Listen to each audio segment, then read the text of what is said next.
Good morning, everyone. I'm Sharice Zeffert, and on behalf of the South African Jewish Board of Deputies and Sharaka, I'm pleased to welcome you to this webinar. Today, we hope to explore in more depth the significance of the recent normalization agreement between Israel, the UAE, and Bahrain, together with what lessons and parallels can be drawn between South Africa's negotiated transition to democracy. What both have in common is that peace was shown to be achievable once the different parties began to seriously talk to one another. This event breaks new ground in South Africa, and I would like to thank all those who helped put it together, in particular our distinguished panelists. I look forward to hearing what they have to say and hope today's event will be the start of an ongoing conversation. I will now hand you over to our facilitator, political analyst Muhamed-Nur Nordien. Thank you. Thank you for that, Sharice. Thank you. I'd like to welcome all our viewers, our listeners, and I'd like to say thank you to the South African Jewish Board of Deputies, the host of this webinar, and also the co-host Sharaka from Israel. And I thank you for giving me the opportunity to host this groundbreaking event out of South Africa, Johannesburg, South Africa. I'd also like to thank everyone who's been involved in giving ideas and input, for this, to bring about this interesting. And I'm sure it's going to be a very in-depth discussion on the future of the Middle East and the learnings from South Africa. I'd like to take a few seconds to introduce our panel. From the Middle East side, I'd like to acknowledge the co-host, Mr. Amit Deri, who's Sharaka, who's one of the co-founders and directors of Sharaka, which is an Israeli NGO that has been set up specifically to engage the issue of people-to-people dialogue post the Abraham Accords. I'd also like to acknowledge and introduce Lorena Khateeb, who's one of the members of Sharaka. She's the project manager there. She's an Israeli Druze, and she'll tell us a little bit about that later. And she's also employed at the Israeli Ministry of Foreign Affairs. From Bahrain, I'd like to also acknowledge and welcome our colleague Amjad Taha, who's a very well-known political analyst and commentator in the Gulf. He's Bahraini citizen and a UK citizen as well, so you'll see him very often on BBC now and then. And also from the South African side, I'd like to welcome our colleague Jamie Mighti. Jamie Mighti is a very well-known South African political commentator, independent political analyst, and he focuses on African current affairs, public and international law. He's a law and business graduate from Wits University and has been a three-time African Universities debating champion. I'd also like to introduce Gabriella Nahama Faber. She South African who went to religious Jewish-only girls' high school called Yeshiva College, and she went on to teach religious studies at the same school when she came back from overseas. She went to a female seminary in the old city of Jerusalem to study Jewish religious texts. In her current life, or more recent life, she has been the student representative of the student representative at Wits University, and she's also a card-carrying member of the African National Party, which is the ruling party in South Africa. And she's also been the head of the mental health subcommittee at the Young Women's Desk within the African National Congress. Thank you, ladies and gentlemen, for joining us and for being part of this this engagement. Thank you so much. I'd like to start this webinar with a few simple rules, a few simple guidelines. We'll start out with approximately 2-minute opening statement by each of the members. After that, I'll go into questions. The first round of questions, I'll give you approximately 4 minutes to answer, and then we'll have a free-flowing discussion from there. And of course, our viewers and listeners are encouraged to send comments, questions, and they'll be fed through to me. And we'll and we look forward to a great discussion and engagement.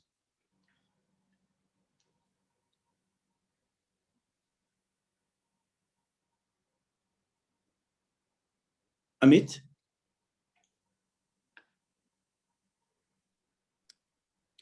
Thank you, Muhammad. Yeah, Thank you, Amit, everyone. thank you so much for joining us. Amit, your opening remarks and your thoughts and your ideas. Thank you, Muhammad. Good morning, everyone. First, it's important, Sharaka, the co-host organization here, Amjad is a co-founder and he's part of Sharaka also. It's important. Sharaka, it's not an Israeli entity, it's a Middle East.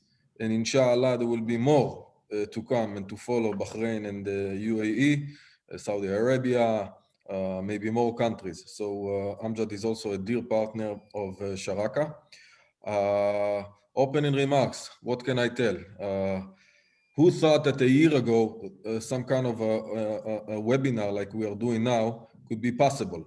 That we will see our friend here, Amjad, and people from all over the Middle East joining together. We don't have all of our partners here in this webinar, but I can tell you we have partners from the UAE, from Saudi Arabia, from Morocco, from Sudan. So who thought a year ago that that can be possible? And I think that's my opening remarks, to say who thought it can be possible what we are doing now. And I'm so happy and proud that I have so fast.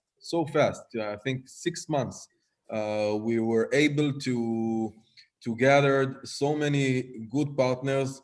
It's like I have a good friend in the UAE that says it's like you are meeting friends after a long time you didn't meet, and that's how it looks for us, for the Israeli side, our partners in the UAE and Bahrain, and we are very proud on that project that called Sharaka, and I believe we will be able to talk about it more later. But I'm very proud of what we gained in a very short time, 6 months. And I'm excited to share it with you. Thank you. Thank you so much. Jamie, all down the road from Johannesburg from me.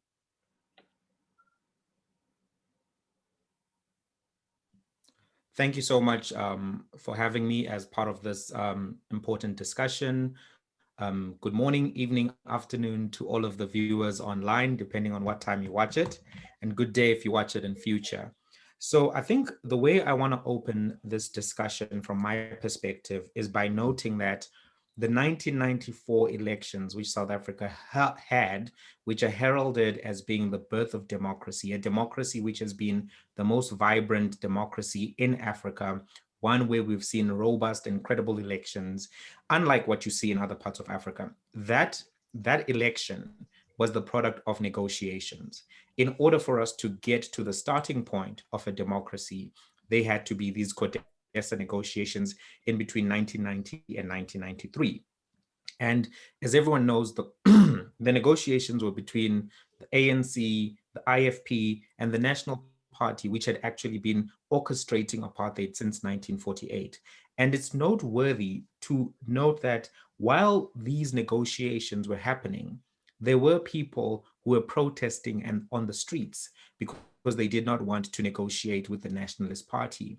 There were people who viewed Mandela and other people who were in favor of the Codesa negotiations as having sold out.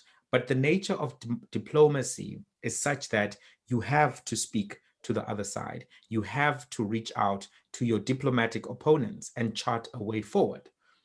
And even though there was violence, even though there was protest, the product of the negotiations is one which has created the most vibrant democracy in Africa.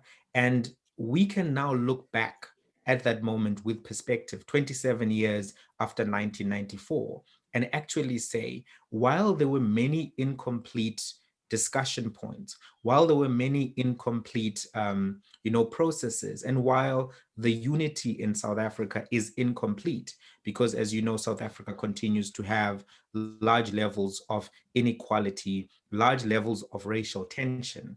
However, that negotiation process created a platform of stability wherein we can continue to have those debates.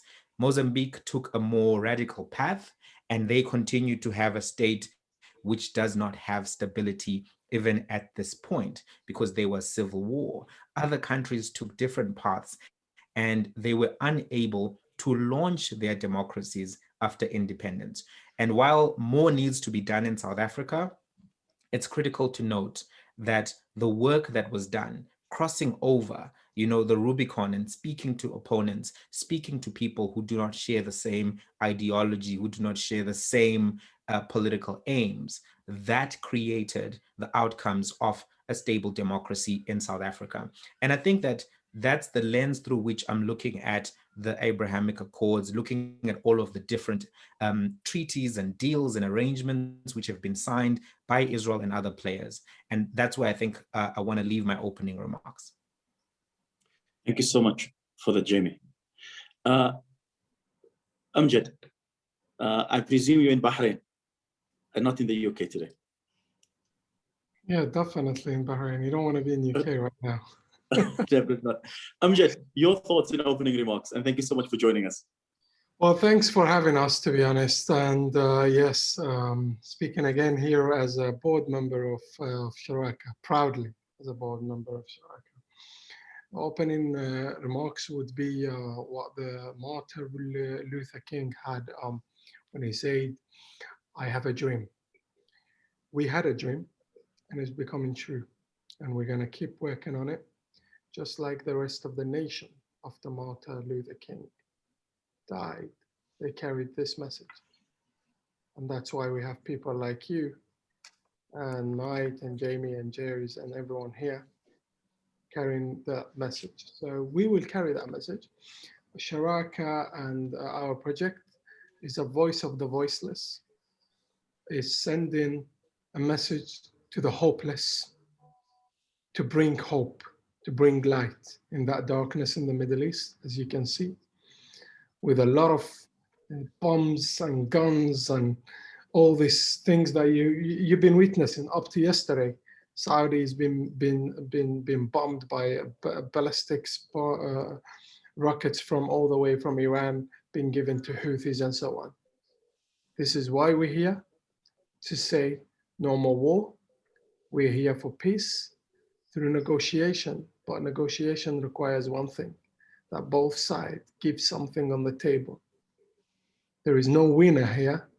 The only winner here is peace. The winners are the people, and this is what Sharaka is doing, making sure those people are connected and connect to each other for them to create a path for the next generation, a path of hope, a path of light, something maybe like South Africa. Thank you. Thank you so much for those words of introduction and the vision expressed there. Coming back to Johannesburg, South Africa, Gaby Farber, as a young South African female, a student activist, member of the African National Congress, your ideas and thoughts as we start this discussion. I think for me, the Hebrew word for peace is shalom. And the root comes from the word shalem, which means completeness. And I think often people think when you have to have peace, that people all need to be the same. And in order for us to come together, we have to be the same. And I think that's the exact opposite of what the world needs, and what this connection between the two peoples need is. It can't be that when we come together, we lose our identities and we forget the past. It's that we bring our identities, we bring our differences, and we unite together. And that's completeness. Completeness is when all the different pieces of the puzzle can make something greater, can connect to a beautiful, beautiful future. And it's not just about peace, it's about completeness. And I think going into this, from my experience as a young activist, is you can never forget where you come from, because if you forget where you've come from, you won't be able to know where you're going. And in order for us to have direction in, this is also new, and so we're going to uncharted territories. People haven't done this before. That we can't forget where we've come from. We can't forget who we are in order to move forward. Thank you. Thank you so much for those words, Gaby. Lorena Khateeb, you are in the midst of it. You are the project manager at Sharaka, so I'm sure you're very busy, and you're also an employee at the Israeli Minister of Foreign Affairs. And when I followed your Twitter account, you were one of the first people I saw when visiting the UAE with Amit. So I'm looking forward to your insights. What are your thoughts and opening remarks as we start this engagement? We call her the superwoman. Sorry, Amjad? We call her the superwoman. Oh, thank you. Hi, everyone. First of all, thank you for having us. Thank you for the opportunity. It's my pleasure to be here with you and to share with you my story, our story, Sharaka's story. I want also to say Happy Women's Day to all the women out there. It's a special day. Ever since the peace agreements were signed, we in Sharaka get to talk to our friends from Bahrain and the UAE on a daily basis, just like try to think about how all of this just a few months ago were just a dream. So we in Sharaka are making history. I hope you enjoy your time today with us and to get to know the Israeli side much better from us, from our stories, and Sharaka's story also. Thank you. Thank you so much. Thank you so much. To get into the meat of it, Amit, I'd like to start with you from your side of the world.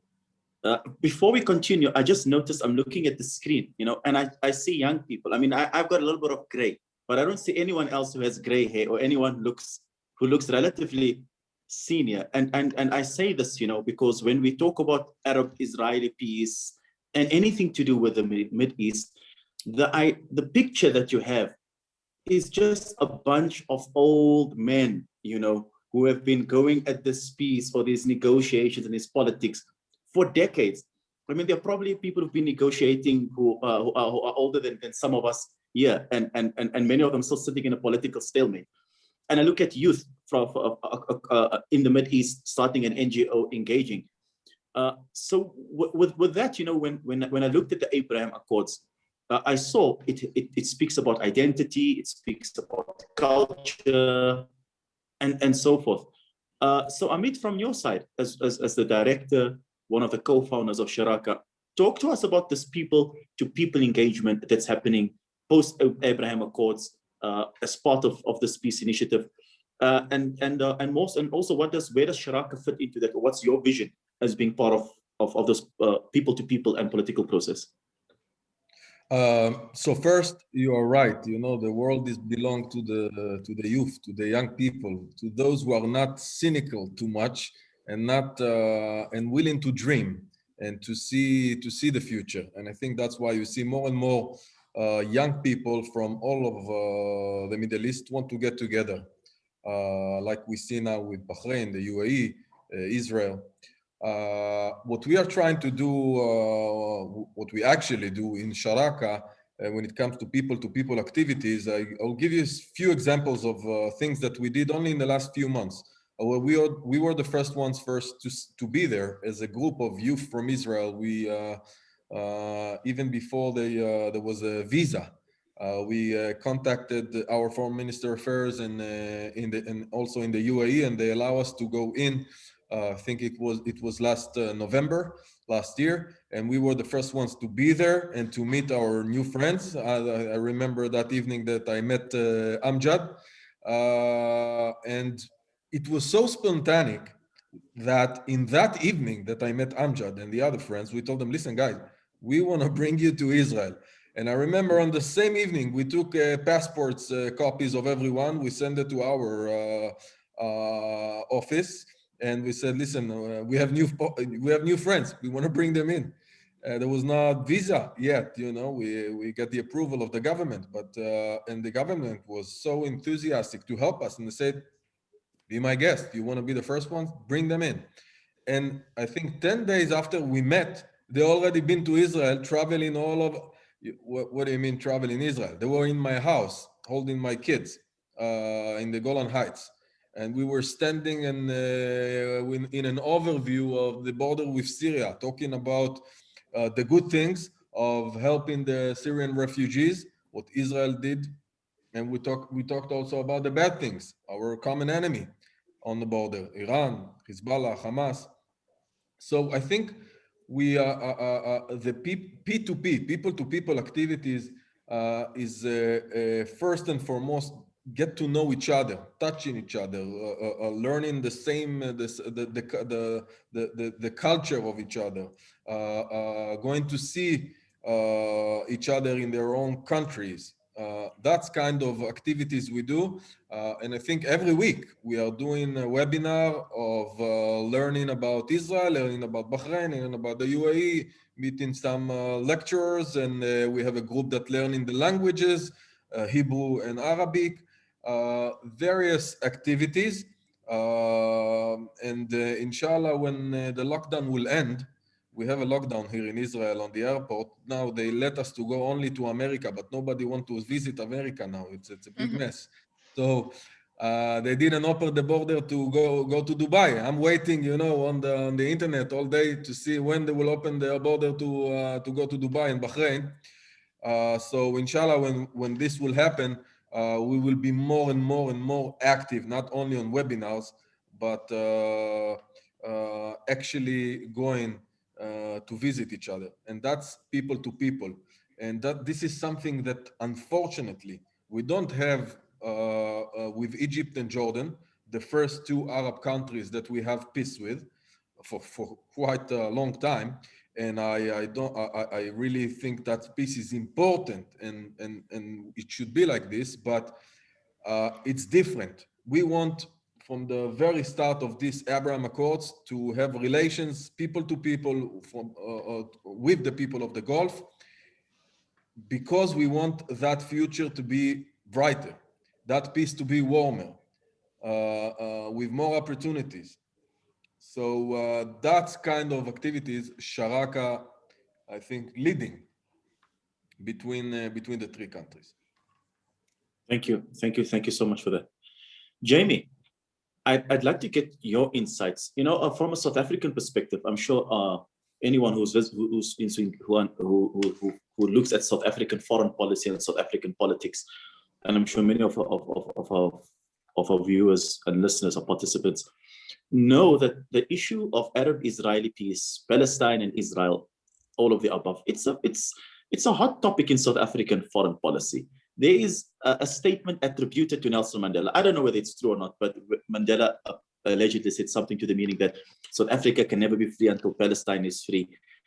Whether it's true or not, I mean, that is really the spirit of South African foreign policy and the ANC governing parties understanding and vision and their sentiments towards this issue.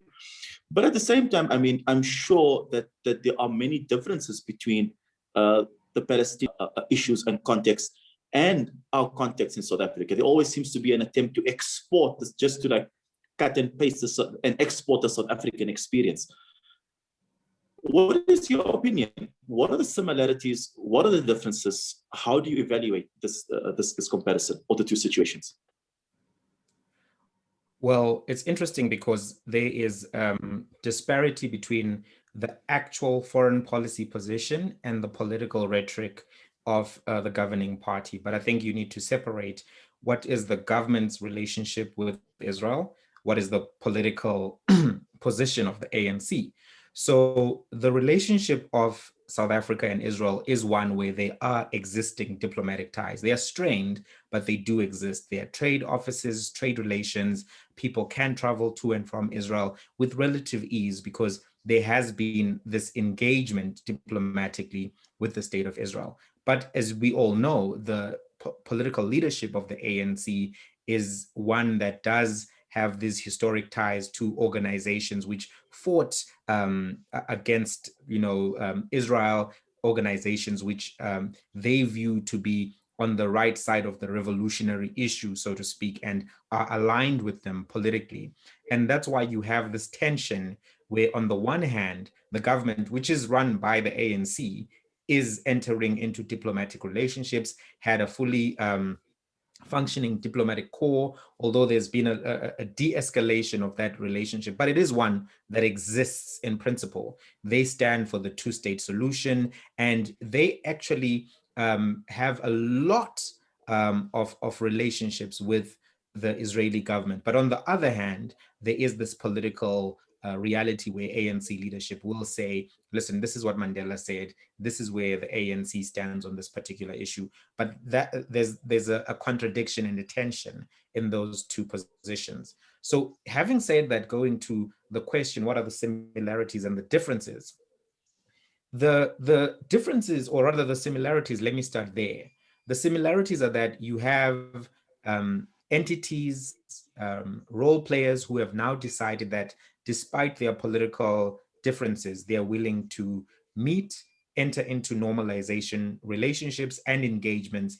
And this is how long-term peace is built. If you recall, Mandela started meeting with leaders of the National Party in the 80s, and that also had a lot of resistance. So we are beginning to see now different stakeholders actually willing to meet, and more than that, to come up with some founding agreements. The differences here, of course, are that rather than dealing with an intrastate issue, this is an international set of agreements. We're seeing different countries normalizing their relationships with Israel. And obviously that international relations element adds more complexity to the discussion that we're having. Another difference is that we don't actually have stable leadership in one of the role players who ought to be in a normalization conversation. And that would be the leadership of the Palestinian side, because what we've seen is that there's tension between Hamas and Fatah, and maybe that will be resolved in the 2021 elections if they do happen, because you need to have a clear leader and clear leadership to actually enter into negotiations. But when there is an internal political civil war between the leaders of the Palestinian side, what that does is it creates barriers towards negotiation from their side. And I think we don't often discuss how much attrition and conflict exists within the political framework of the Palestinian leadership, and how there is a contestation for legitimacy.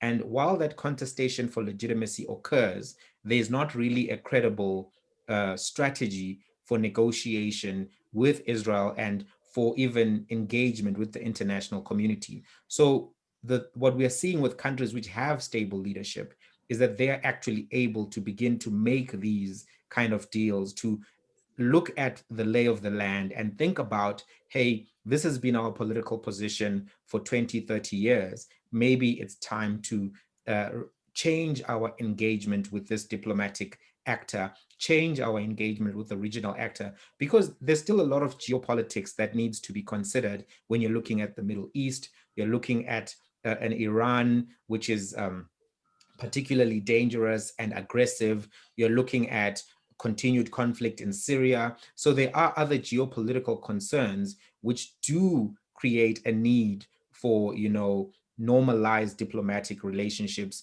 cooperation and collaboration on security, on intelligence. And those things all tie into, the long-term health of the Middle East. And we also must not ignore that there are still, massive terror threats and terror groups roaming around in different countries, funded by nefarious entities who want to maintain a destabilized region. So all of those realities, the geopolitical realities, do make a case for people coming together, sitting down and doing the difficult diplomatic work, because the realities of the region are that there are pockets of instability, there are hegemonic threats, and people trying to take over the region and reshape it, particularly Iran. And that actually makes a case for sitting down with people from across the benches and making the diplomatic tough choices and having these discussions. Obviously, it's uncomfortable, but these things need to be done. And I think that's where you can see the similarities and the differences between this particular set of agreements and the CODESA negotiations which lead up to the 1994 elections. Thank you for that in-depth response, Jamie. Lorena, I'd like to get your opinion on something. We mentioned age. I made a comment about age earlier, and this issue of age and youth and where we are in time in 2021. It's something we cannot escape. Amjad and all our colleagues mentioned very clearly, where we were before. Amit mentioned the peace deal between Jordan and Egypt and how different it is in texture when it comes to people. I'd like to get your opinion on there were words which are today, which just used to be in the dictionary, and today they are part of policy: gender, feminism, civil society. These are no longer words in the Oxford Dictionary. They are entities. They are part of terms in government policy, etc. From your perspective, how does all of these new, and I say new, relative to the Arab-Israeli engagement and where we are today, civil society, gender, minorities, minority rights, social media, how does all of this impact the current engagements that are happening in people-to-people discussions, which you are at the forefront of? I think that this interaction is also happening in the minority groups, like as a member of a minority in Israel, as an Israeli Arab, as an Israeli Druze, as a woman. I feel that this progress impacted our community also, and impacted me directly, like as a Druze woman in the past, and the Arab woman used just to be like a housewives and raise children, and that's it. Nowadays the word became like a small village. People in my community, like so successful women around the world, and a woman in my community realized that they can do it also. They can be the change that they want. Today we have like a woman as a lawyers, as a doctors, as anything they want, like artists, and almost in all fields. But before there were like lots of barriers, I think. So this impact is not escaping minorities, in my point of view.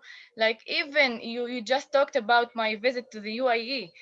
Even my visit to the UAE, by myself as a woman, it wasn't that acceptable in the past. But today things are changing, and everything is different.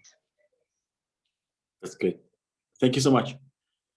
Gaby, as a young white South African female, you are involved in civil action, protests. You are part of the leadership structures at Wits University. So, from your perspective, I'm sure that you are at the forefront of experiencing 27 years of democracy based on your interaction with numerous structures of society. So, from your experience, what are the challenges? Our colleagues in the Middle East, they are starting this journey. We are 27 years down the line. What are the challenges that you are facing 27 years down the line? Where do you think we have failed, and where do you think we have succeeded? We have succeeded in our people-to-people dialogue, in our social interaction. From your experience, what you experience every day? Just in post-apartheid, the country launched a structure called the Truth and Reconciliation Committee. And this was basically a court-like restorative justice body. And people would come and give testimonies, and legal action, whether it be amnesty or punishment, was brought about. And in my opinion, as an activist, as a person who really is, I'm often the only white in a Black environment, I really think it was a failure. Because I'd like to quote Nelson Mandela. He says, "In the end, reconciliation is a spiritual process, which requires more than just a legal framework. It has to happen in the hearts and minds of people." That the country had this justice body and policies and changing in law. But 27 years down the line, there's still racism, there's still inequality. And I think the missing link was that no one wanted to have those hard conversations. No one wanted to have those people-to-people conversations. It was all very well having the Abrahamic Accords, which we can't downplay the importance of policy, justice, and legal framework. But that needs to be only the jumping board. That only needs to be the beginning. Because what I've seen is that you can't, while people might be able to forgive the injustices, the brutality, the things that happened, we can't forget them because they're there and there's still pain. There's still people who carry pain and bias, and we cannot ever forget that. When I interact with people in my community, which is predominantly Black, I must never forget what white people in this country as oppressors did to the Black people. And every time I interact, I must never forget the role that I play, the people that I represent. Because again, it's all very well having these laws, but we have to deal with the hearts and the minds of people on the ground. Otherwise, what is it for at the end of the day? And from a practical level, I encourage people to have the hard conversations. Be honest. It's not easy. It's uncomfortable to discuss the rights and wrongs that our peoples did to each other in the past. And we can't move forward if we don't discuss it and open up. Because we as people, as human beings, we live the stories we tell ourselves. And we can only change those stories once we've heard the other side. Once we've seen the other side. Once we've felt the other side. And in South Africa, the white and Black communities are extremely separated. There's not much interaction. And when the interaction happens, people want to forget the past and pretend like apartheid doesn't exist. But we have to be honest with ourselves and honest with each other. It was a terrible time in our history. We cannot ever forget the pain and the injustices that happened. But we have to move forward. And we have to find forgiveness. And we have to have dialogue. And I think people need to go outside of their comfort zones. I grew up, I was only surrounded by white people, by Jews. When I arrived at university, I had never properly interacted with Black people. And now I spend every day more time with Black people than white. But that's because I made a conscious decision to leave my bubble, to go somewhere that I've never been before, to interact, to explain.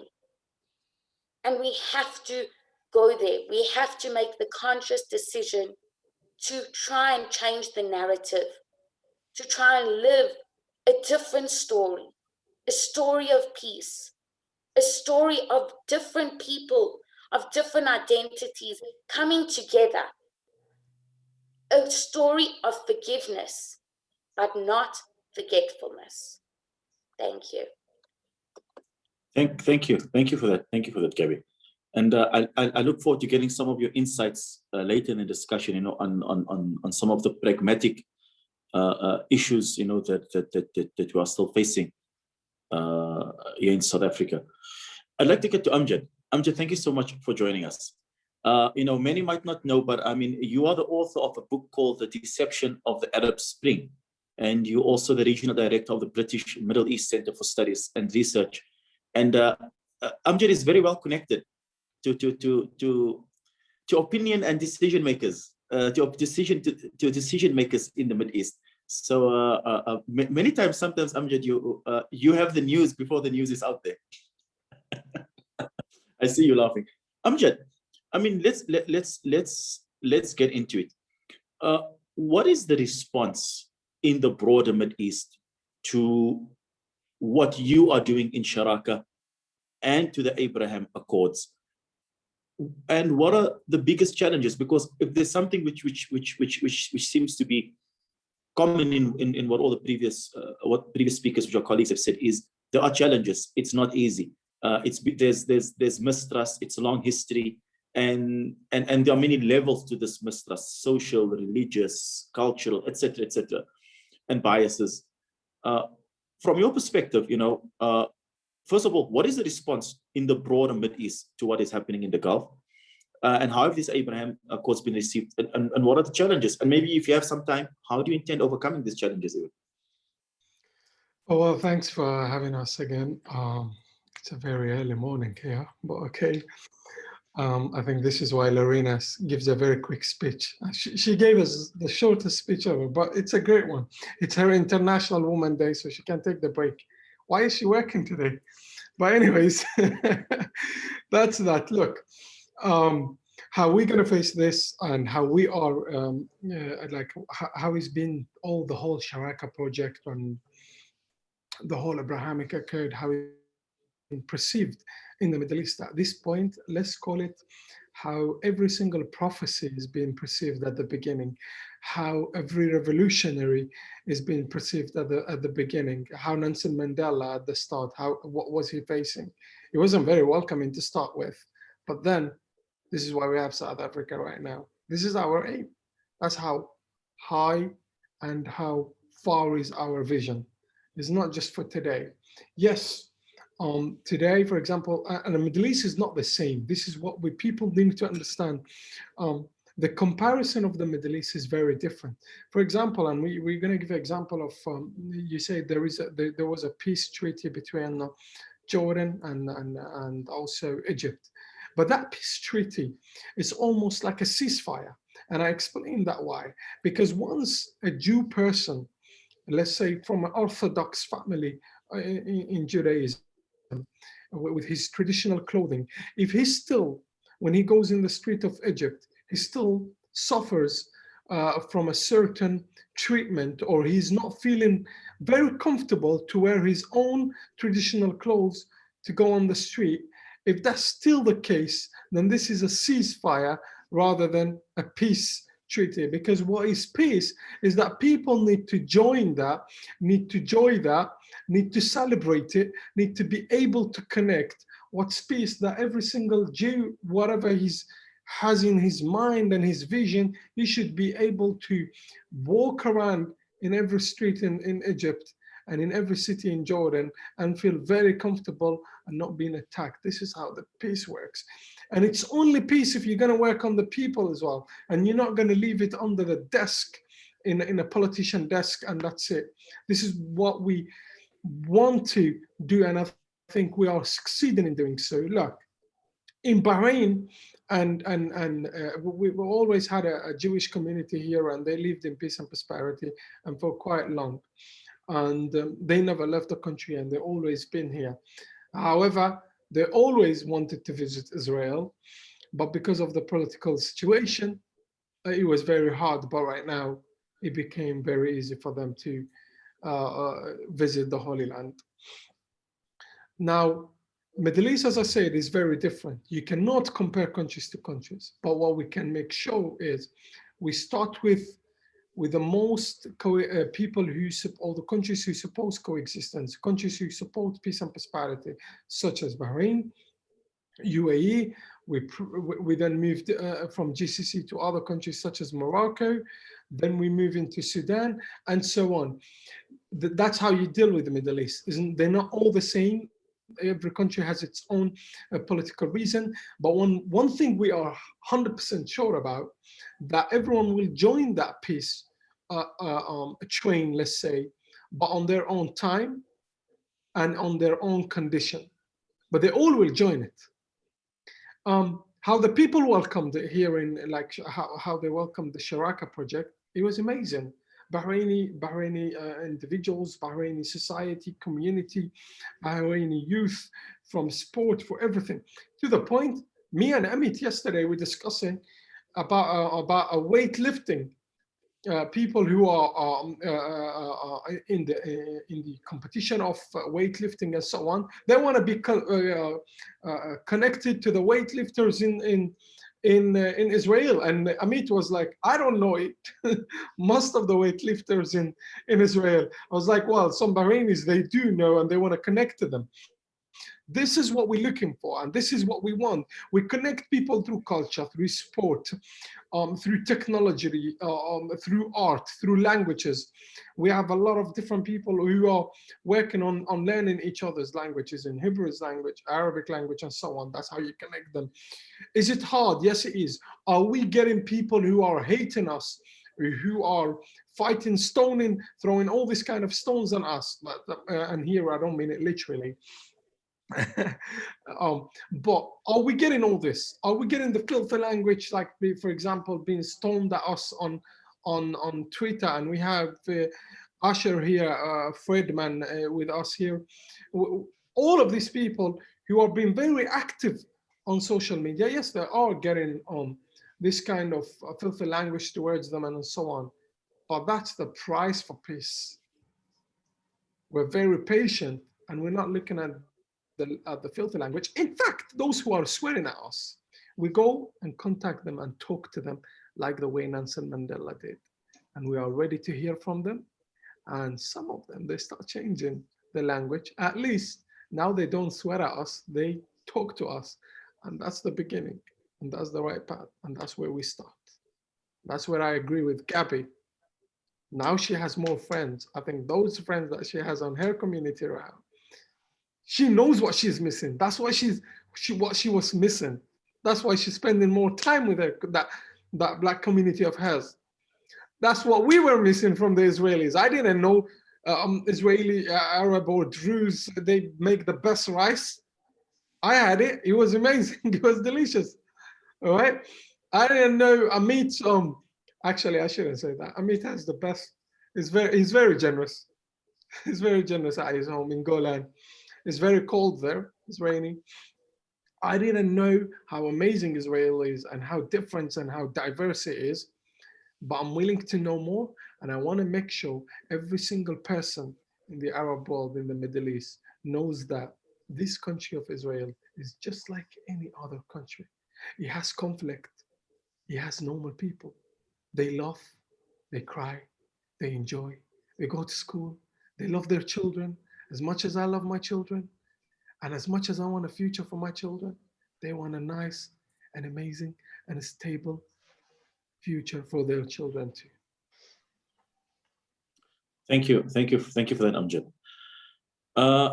We've got some comments. If I can just go through some of the comments and questions we had, and just maybe keep them in mind as you go through. From Peter Fabricius, he asks, have the Abraham Accords advanced or retarded the prospects of an Israel-Palestine peace accord? As we go through, you're welcome. Please touch on that. And then the next question from Stephen Grudz. I hope I'm pronouncing that Grudz or Grudz. He says, what does Sharaka mean in English? Is it a Hebrew or Arabic word? So just keep those questions in mind. And as we go through, if any of the panelists, please just answer that. It'd be great. I'm going to start I'm just going to start firing questions out to you in no specific order. And as panelists, please, if you want to respond to someone or ask or interject, I think we can make it a little bit live now. I want to get to something, I mean, at the end of the day, it's very nice, and flowery to speak about people-to-people negotiations and so forth, and people-to-people peace and discussions and so forth. But at the end of the day, all of us exist within systems, political systems, cultural systems, religious systems, traditional systems that are loaded with different types of prejudice. And this prejudice, in many parts of the world, there are laws that prevent us from expressing and engaging in this prejudice in public life, even in private companies, etc. When it comes to employment and so forth, So, Jamie, from South Africa is a country that's known for our laws and policies, everything from BEE down to you name it. But when it comes to issues of prejudice, race, culture, do you think, and again, looking into the Middle East and looking at our experience, is how far can people-to-people discussions and engagements yield results without government intervention on issues of censorship, media, school curricula. I mean, school curricula, it's always loaded. That's one of the first things you find, you know, where there's always a review. What are we teaching our children in schools about our enemies or about the other side? Your comments, your thoughts on this? So I think one thing that needs to be noted, and maybe this is a lesson that can be taken forward by anybody interested in diplomacy, is that there was a lot more social work that needed to be done for nation building and cohesion to really become a thing. And one of the challenges that exists is that the apartheid system had a spatial planning order which segregated everyone based on race.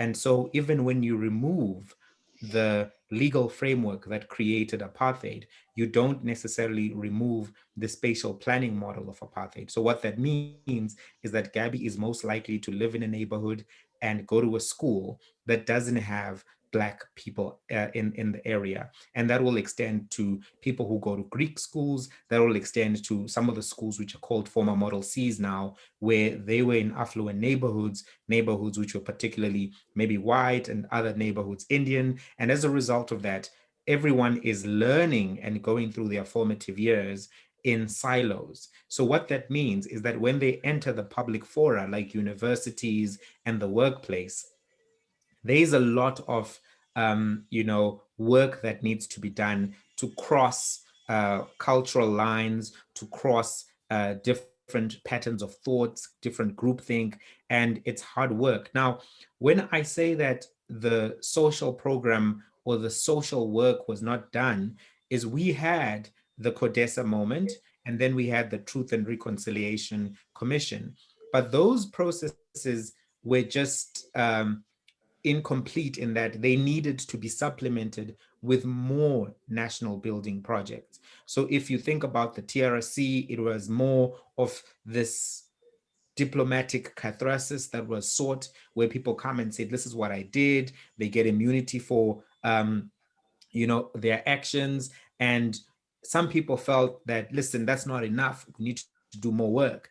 And I've always been of the position that there needs to be discussions which go further to say, this is our present moment 27 years later. These are the challenges we face: inequality, poverty, and the manifestations or the continuations of some of the structural legacies of apartheid.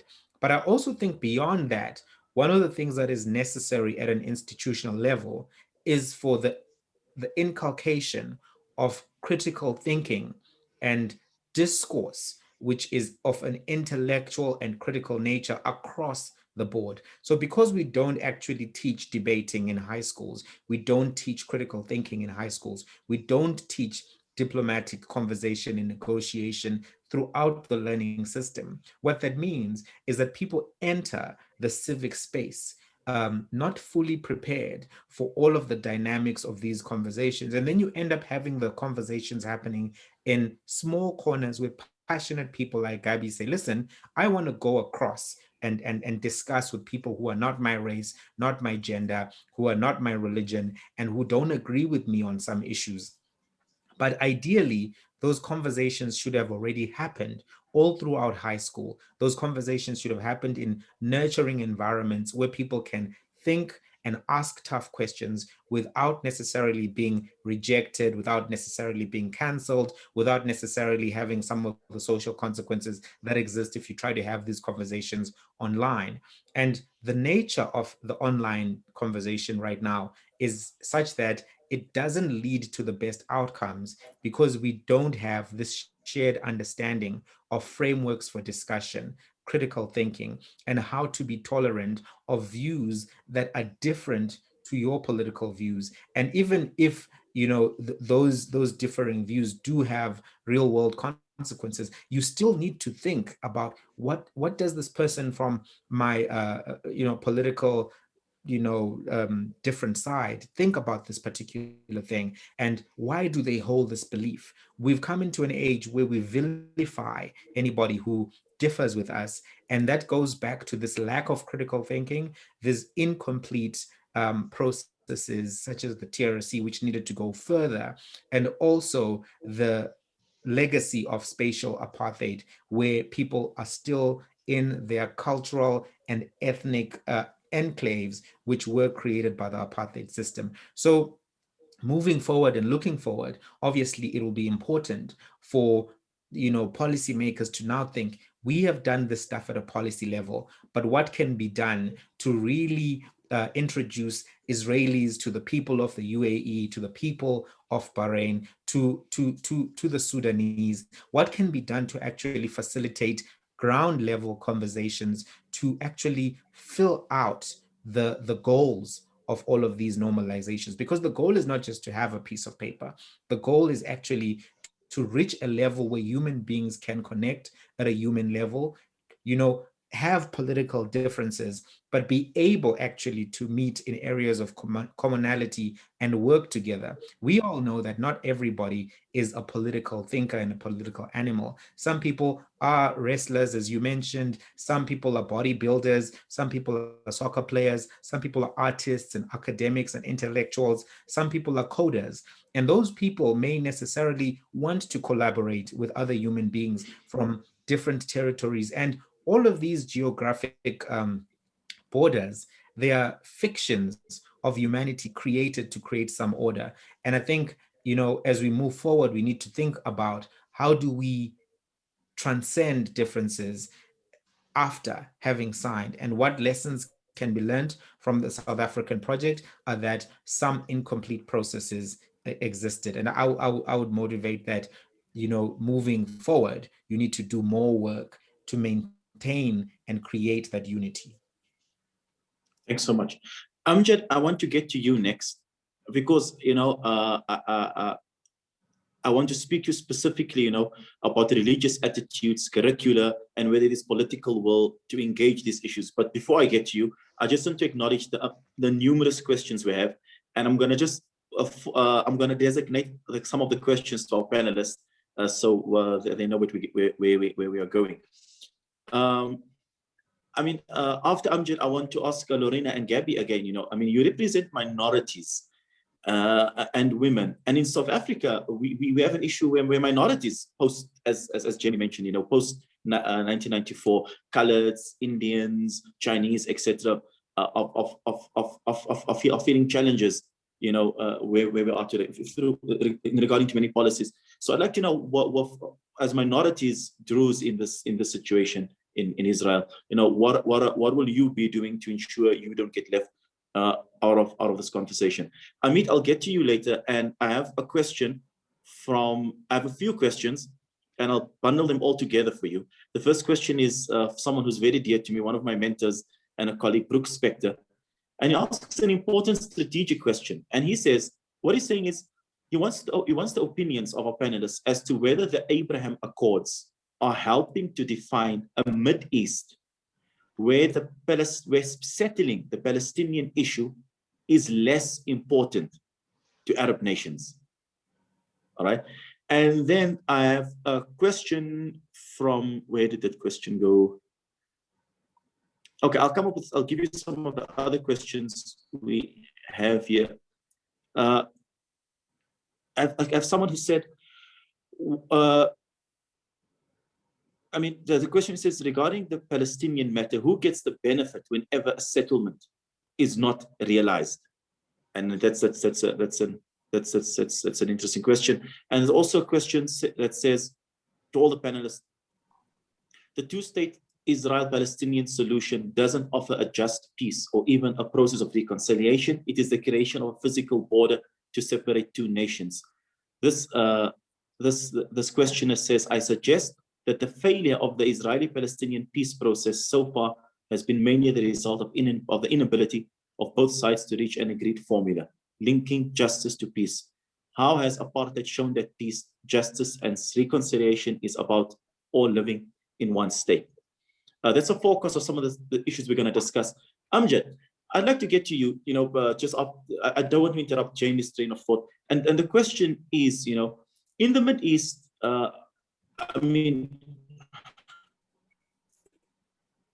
we don't need to delve into it, but there's a lot of ideas there are even with and a lot of statements of previous political positions, which were on the internet and newspaper articles that are all over the internet.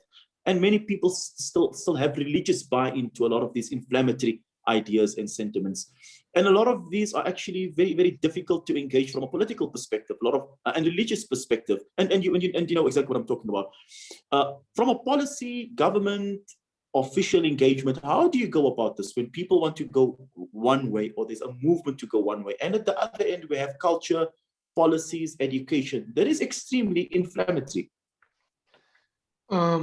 Well, by the way, the last question, it wasn't a question, it was like a statement rather than a question. Yeah. Yeah. When it comes, like, every religion, you spoke about the religion part, every religion, in every single religion, whichever religion they are, there is a prospect of peace. Every religion looks for peace. Now, regardless of how people interpret it and how certain nations think or thought it's for them only or rather than others, but in the end of the day, that religion, and including Islam, Christianity, and Judaism, they all look for peace, regardless of who interprets it and how they interpret it. So in terms of the policymakers in the Middle East, they do work alongside where they do not harm any religion whatsoever, as religion plays a big part in the Middle East, in the Middle Eastern society. That's one. Now, when it comes to a lot of questions that have been asked, who, for example, the Israeli-Palestinian, the situation and how is it going to go and so on, and how the Abrahamic occurred and would it make it the Palestinian issue less important and so on. Look, one thing the Arab has, or the Middle East at least, has come to an understanding is we are no longer hostage of anyone's cause. Palestinian, Israelis, or Burkina Faso. That's anywhere around the world. We're not hostage of any cause. Sorry to interject. Are you saying, what do you mean by that respectively no longer? Okay, yeah. We were hostages of that cause, which means some of the Palestinian parties and so on, they used to threat the Arab countries if they do not support such a cause or so on. So, or deceive the people. But as time passes on, the support for the PLO or the support for any militias in Palestine has waned down. And there's no longer support for any kind of terrorist action or any threat for Israel and so on. It's going down and more and more and more. People want to see peace with Israel as much as they want Israel and our Arab countries to feel peace together. We are not here to have war, and we're no longer capable of carrying any war in the Middle East. It's a simple message. The Abrahamic Accord send a message. People to people, country to country. We should not be a hostage of any cause and postpone the future of the Middle East because you have differences between Israelis and Palestinians. In fact, the result of Abrahamic Accord, the more countries we're going to have joining that Abrahamic Accord, and the more countries that we're going to have joining the train of peace, the more the Palestinians, they're going to come to the table.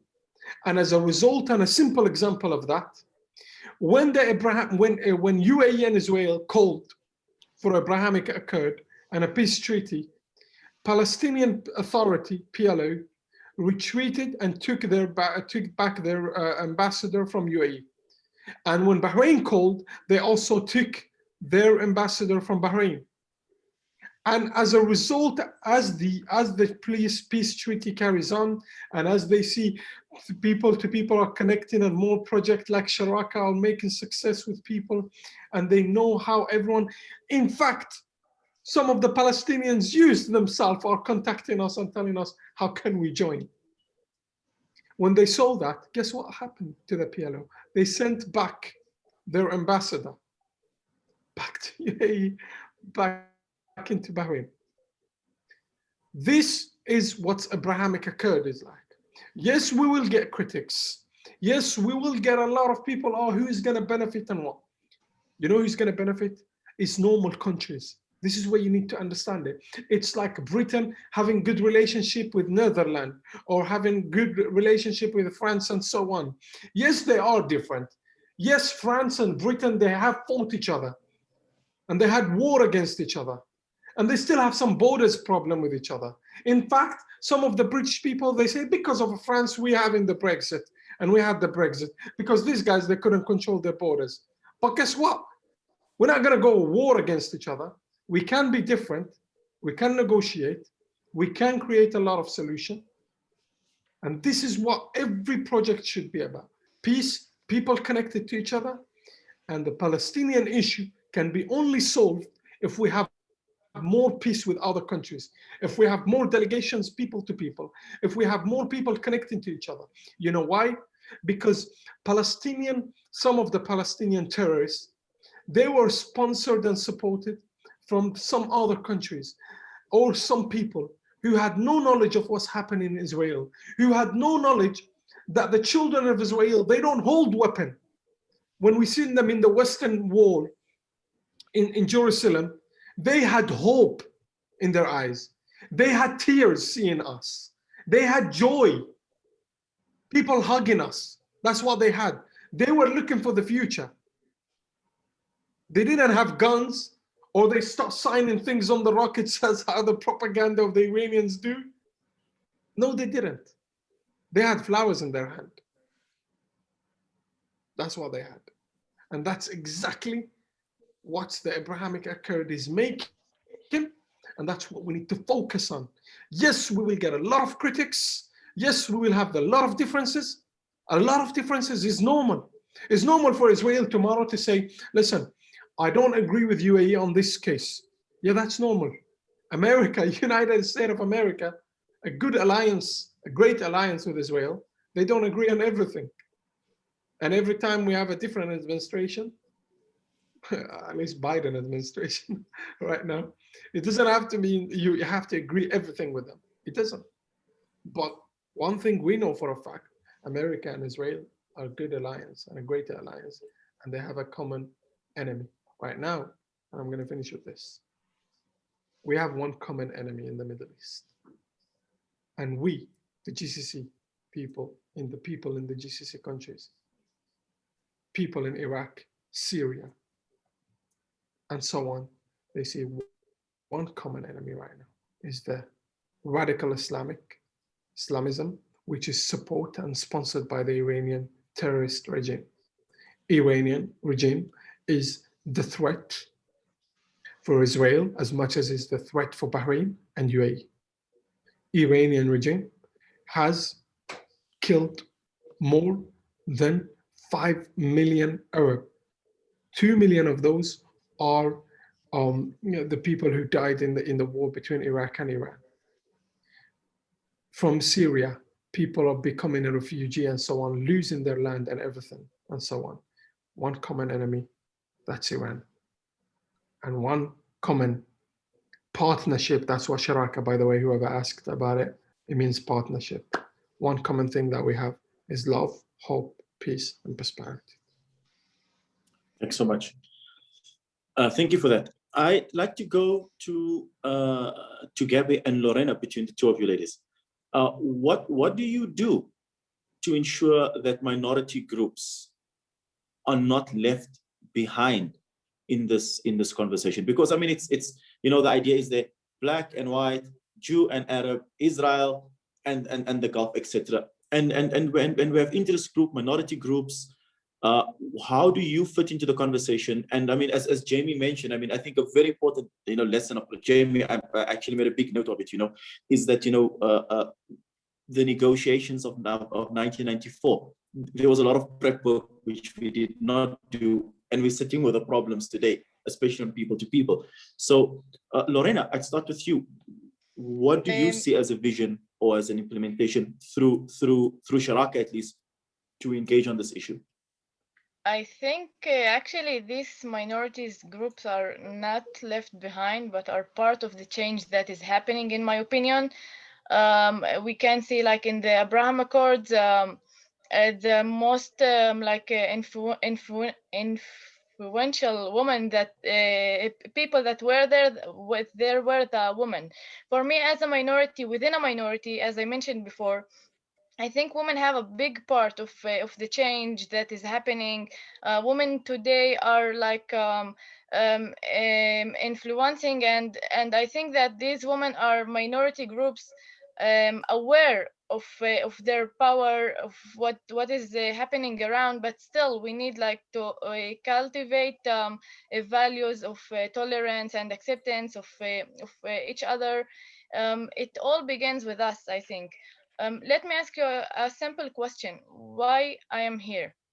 I'm here because I want like to promote our message, to promote our message of peace. Dialogue, I think, is very important, and especially now, it's important more than ever. Like discussion groups and getting to know each other, and it's the most important part, and that's what we are trying to do in Sharaka, like to get to know each other.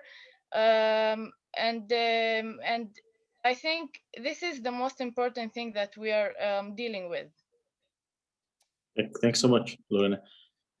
Gaby, from your side, an activist at the forefront from a minority, I mean a Jewish minority, religiously female, you're a student.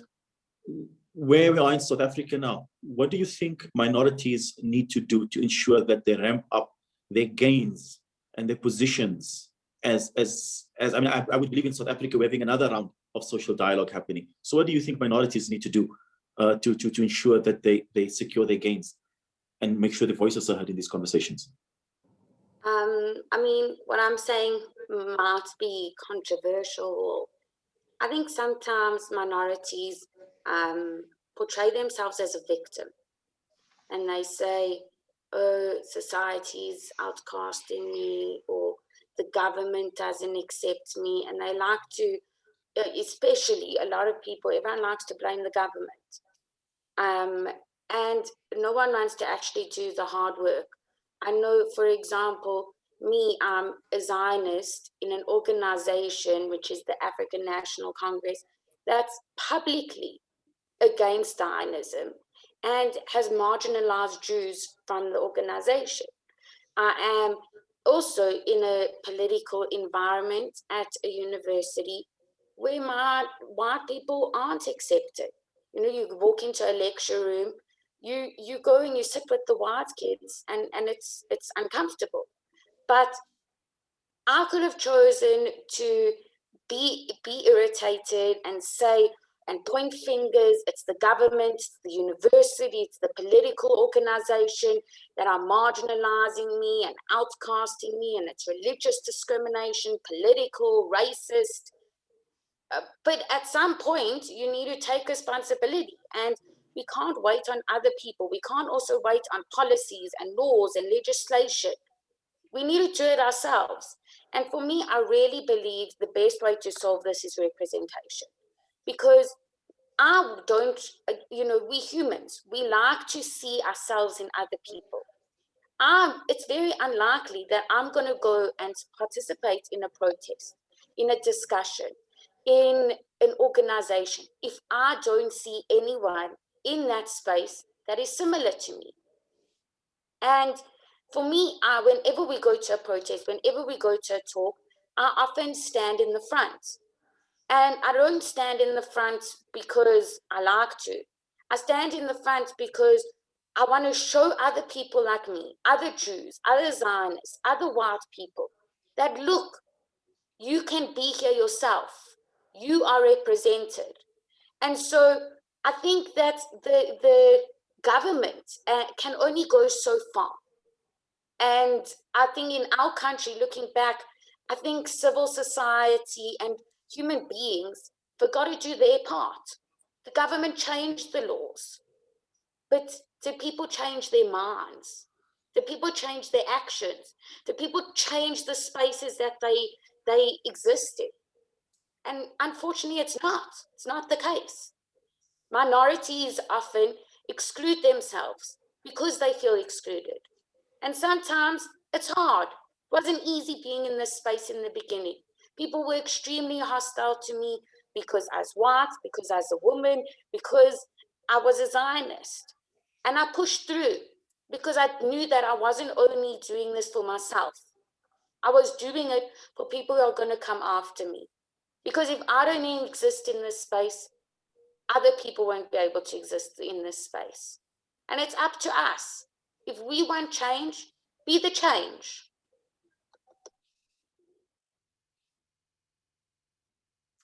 Thanks so much for that, Gaby. We have about 15 minutes left. I'd like to get to you, to Amit. I mean, there's a very important question, a very interesting question that was asked, and it's a very straightforward question. It says, have the Abraham Accords advanced or retarded temporarily most of your life? I mean, of course, as Arabs as well, but most of your life as in Israel, you've been looking at the Palestinian issue and your counterparts, whether you guys been engaging with the Palestinians back and forth, and now you're talking to the other side, another part of the Arab world. Where does this leave the Israeli-Palestinian peace accord? We've got 15 minutes left, so just like your answer, then we'll start wrapping up. Okay, I'll try to be short. Although when you speak about the Palestinian-Israeli conflict, you have to be very long, more than 100 years. But listen, I think, without getting into politics and details, I think we did our best to have peace with the Palestinians, especially in the last 30 years. And it was rejected again and again and again. We can go into details why it was rejected and who is to blame, but at the end of the day, that's the result. There is no peace between us. So one way is to look and say, okay, let's try again and again and again. And you know what Einstein said about someone who is trying to do the same thing and again and again and again. And I think the strategy of going to the broader Middle East, to the big countries, to Saudi Arabia, to a partnership with the UAE and Bahrain, Saudi Arabia, Morocco, Sudan, others, I think that, inshallah, with the help of God, will bring us also closer to the peace with the Palestinians. Let's try to go from out into the Palestinian-Israeli conflict. And, it's well-known tactics among those who want to boycott Israel, the BDS movement and others, to say, no, don't speak with Israel until they will solve their issue with the Palestinians. That's, I think, will bring more conflict, more problems to the region, and will not enable us, Arabs and Jews in the Middle East, to get together and think about out-of-the-box opportunities, both on the fight against Iran, because it's on the table all the time, but also good opportunities of building relations and businesses and entrepreneurship. And yes, in the future, also helping us to solve the Palestinian-Israeli conflict. So that's the best answer I can have, but I don't accept the formula of don't talk with Israel until they will solve the Palestinian-Israeli conflict. No ways. I think it's not right, both for Arab countries in the Middle East and for Israel. It's like telling someone, don't go, I cannot be your friend, Muhammad, because I have problem with another Muhammad. So what? I want to be a friend of Muhammad from South Africa. I found a lot of sharing the same values. We're sharing the same dreams. We are sharing the same vision. Why I cannot be friends with Muhammad from South Africa? Why not? Or with Amjad from Bahrain, or with Majid from the UAE, or from minorities who are not Jews from Israel, like Lorena. Me and Lorena are partners. She's non-Jewish. She's one of my most closer partners here. So what? So that's the best answer I can give to those who say, how this peace, Abraham Accords, can promote peace. For sure, in the long run, in the future, it will promote also peace between Israel and the Palestinians. Thank you so much. We have about 10 minutes left. I'd like to start with closing remarks. I'd start with Jamie, and then I'll go to Lorena, Gaby, Amit, and I'll end with Amjad. Jamie, I'm gonna be a bit unfair to you because I want to squeeze a question into your closing remarks, and I'm sure the panelists won't mind if we exceed by 1 or 2 minutes. My question is, from a South African perspective, how are we viewing both politically and socially, and you talk about the government's response, the ANC, and that movement response to what's happening in this with Sharaka, the Abraham Accords, and this environment. And if you can add on to that, your closing remarks as well. Thank you so much. Well, I think I'll make 2 closing remarks. And the first one is that to respond to Brooke's question from earlier, is that I do think that this will de-escalate the prioritization of the Israeli-Palestinian conflict for a lot of Middle Eastern states, because, of course, they are now choosing to enter into diplomatic relations through these normalization processes. Part of it is a recognition that the negotiating partners, Hamas and Fatah, have also scored on goals and made it a little bit more difficult to actually resolve the issue in reasonable time. And also, I think there's a recognition that there's a need for collaboration within the region. So I think it was an interesting question, and that's how I see it. Going now to the question around the different responses in South Africa to the developments in the Middle East. South Africa has very strong, from political positioning, the political parties that are dominant, the ANC and maybe even the EFF, they have this strong position on supporting the Palestinian Liberation Organization and its affiliates. And as such, there hasn't been a lot of welcoming of the developments either in the UAE or even in Sudan. These developments have not been welcomed. And I think the question to ask, therefore, is this a viable response? Because you can either be part of the process or you can critique the process from the outside and not be in the room. And I think to draw such a hard line on this diplomatic issue is one that does create, less opportunity to meaningfully engage later for interests that you may have. And that would be how I would position it, in that there are many different instances where people enter into diplomatic relationships. South Africa, for instance, has diplomatic relationships with China, which has been accused of, not being the best human rights actor in respect to the Muslim communities and other communities as well. So South Africa still maintains diplomatic ties because there's a recognition that diplomacy doesn't work in a perfect environment. And even when CODESA was being negotiated, it's not like it was a perfect environment for those negotiations. So my thoughts on it in closing are that we have to have a certain amount of realism and pragmatism in terms of thinking about how do we achieve the high-level outcomes for the region. What are those high-level outcomes? Removing terror threats, removing nuclear proliferation, removing, the economic conditions which have frustrated many people. And to achieve those outcomes, you do need to go to the diplomatic process. You do need to negotiate, and that requires these kinds of processes to be rolled out. Thank you. Thank you so much for that, Jamie. Lorena, your closing remarks.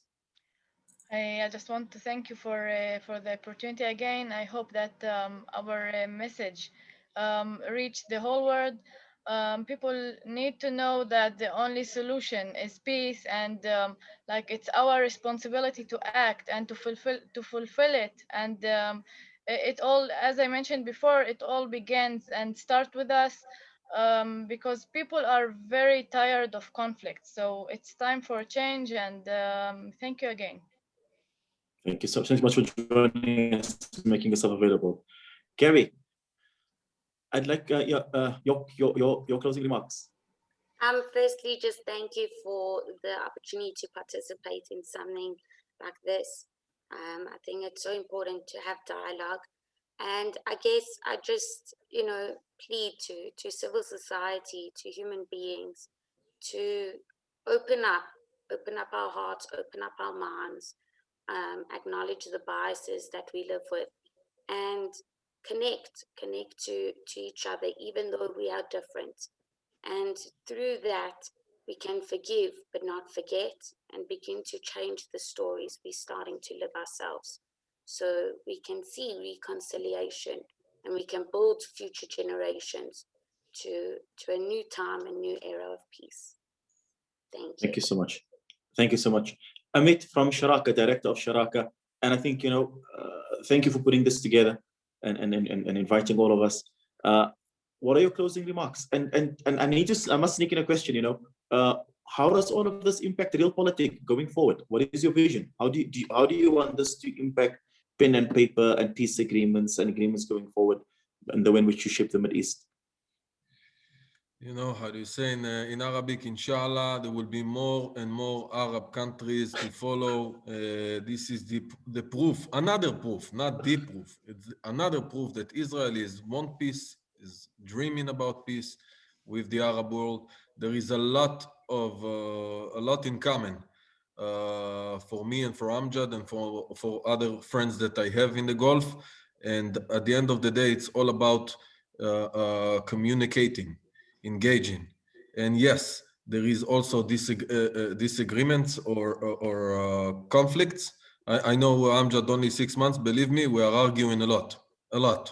And it's good, but the only way that you can communicate with people, you collaborate with people and have a breakthrough, both in politics and in business and in peace, is to talk with each other. And that's why the opposition to what we have here now, all of us together in that panel, the opposition to this is trying to boycott this and trying to prevent us from talking. And they know exactly what they do that, because they know that the minute we're going to talk with each other, we will have more and more peace. So that's why I'm very happy. And I want to thank you, Muhammad, and all the people here, the community in South Africa that invited us to speak and gave us a stage to present Sharaka and that important initiative and important partners that we have. And again, inshallah, there will be more and more countries in the Arab world to follow, and there will be peace. Thank you very much. Thank you so much. Amjad, the last word for you. Your closing remarks, your thoughts, your contemplation. And I think people, of course, just like I asked everyone, we're trying to understand from what unique insight do you have, because I know you're well connected. What unique insight do you have for the future? Well, thanks for having me. The unique insight that we have, there's a lot of countries in a few months that come in, and some of them are from the GCC countries. A greater country is joining the Abrahamic Accord. Don't ask me for the names. And anyways, moving into the closing right now. Well, thanks for having us, to be honest. It was a great, and sorry to anyone who attended today and we couldn't answer their questions. You have my Twitter. You can DM me directly or DM Sharaka or DM Lorena. She has her account on Twitter. And we're open to answer the questions. We're not ignoring any questions. We're open to every question, but we didn't have enough time. Closing this with one thing. Look, together, Bahrain, UAE, Israel, Morocco, the rest of the Middle East, together we stand. Together we thrive. Together we have a hope. Together we will be sad, and together we will be happy. One thing we have, let's turn our wounds that we had to wisdom. And let's make sure one thing, when war fails, Sharaka speaks. Thank you. Thank you so much. Thank you to all the panelists. We've had questions from Glenn Segal, from Noshina Mohammed, and many others, Abdul Aziz Zuhri. Everyone's saying thanks, many questions and comments, and we ran out of time. I'd like to thank... By the way, it's a really nice shirt. I want some of that. Sure, anytime. Yeah, you can get it through Israel, because right now the whole thing is open between Bahrain and Israel as well. So let me know where to... Let's look it up. You know, you're my witness about his shirt, right? حلالك يا حبيبي, حلالك, بارك الله فيك. I'd like to thank all my panelists. I'd like to thank from around the corner, in my neighborhood in Johannesburg. I'd like to thank Gaby so much for making yourself available. Schools just opened, universities open, so thank you so much for making yourself available. Jamie, you're a busy man, always analyzing and providing a whole of South Africa with interesting insights. Thank you so much for joining us. I'd like to thank Lorena. And you know, Amjad, you mentioned Superwoman. The character Superwoman in the movie, she is an Israeli citizen herself. That's interesting. So Lorena, thank you so much for joining us. I know you have a busy job. Gaby, with hearing her story, she's a superwoman. Great. Thank you, ladies. Thank you, Lorena, for joining us, and thank you for your insights. And we wish you all of the best. And we look forward to hearing from you again. Amit, as the co-host Sharaka, thank you for inviting me and honoring me with asking me to moderate this. And we wish you all of the best. Amjad, I think you will be quoted by someone who tweeted on your interesting insight, and we look forward to finding out who is the next country that will have peace with Israel. We wish you all of the best in your future endeavors. Thank you to all the viewers and the listeners and the participants. And again, a thanks to the South African Jewish Board of Deputies for hosting this event and putting together all of this. Ladies and gentlemen, thank you to you giving us your time from Johannesburg, South Africa. This is your host, Muhamed-Nur Nordien. And until we meet again, God bless you. Ma'as-salama. Shalom. Thank you. Bye-bye. All right. Cheers.